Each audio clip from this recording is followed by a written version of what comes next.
Hello, my name is Ronald Picciarelli, and I am going to discuss my topic, the naval aspects on the United States Civil War.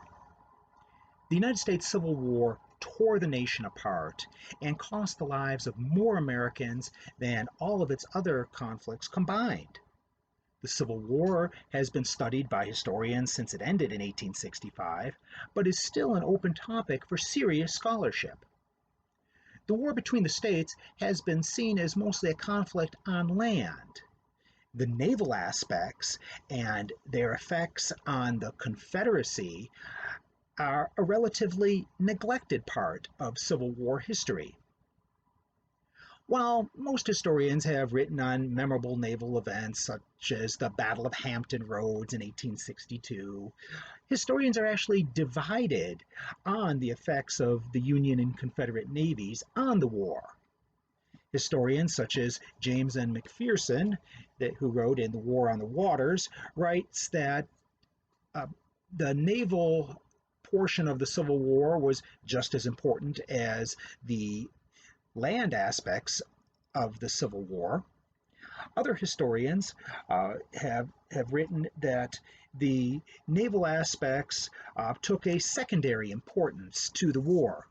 Craig L. Simons, right, in The Civil War at Sea, writes that uh, the naval aspects were secondary, but they did influence the direction and the length of the conflict. Now, the Union blockade attempted to cut off the trade of the Confederacy with seemingly mixed results.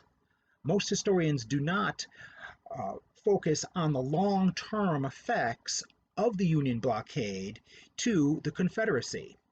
The historians that do, such as Stephen R. Wise in Lifeline of the Confederacy, argues that the blockade was more of a sieve and was not very effective. Many blockade runners were able to get through the blockade and deliver vital supplies to the South.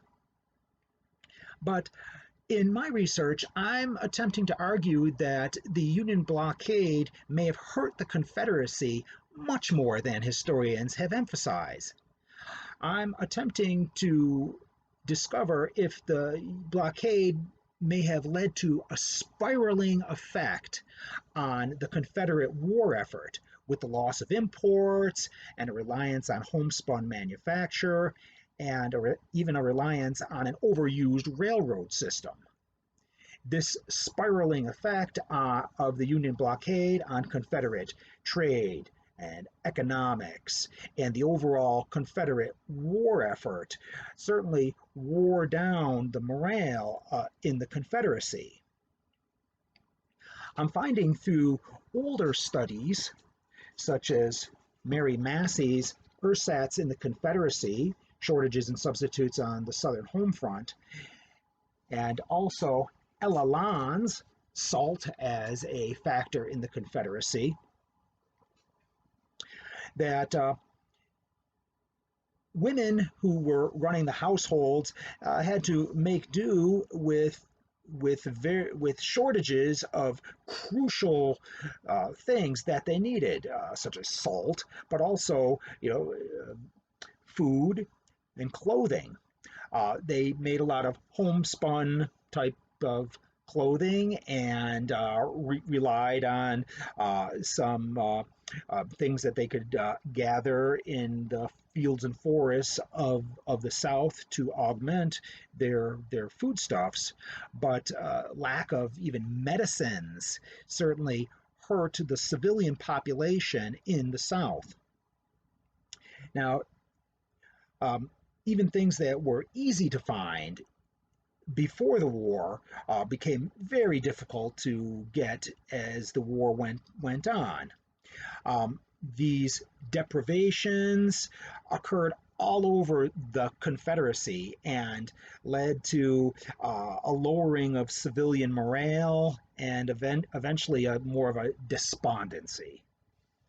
Also finding that the lack of Supplies to the Confederate Army also led to some pretty serious desertions in the Confederate Army, which obviously hurt the Confederate war effort.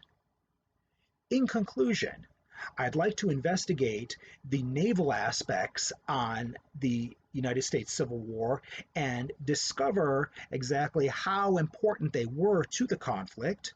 I will use primary sources, but also sources that illustrate the importance of race, class, and gender on my topic. The naval aspects will be evaluated to their overall impact on Confederate economics, finance, and the duration of the conflict. Thank you.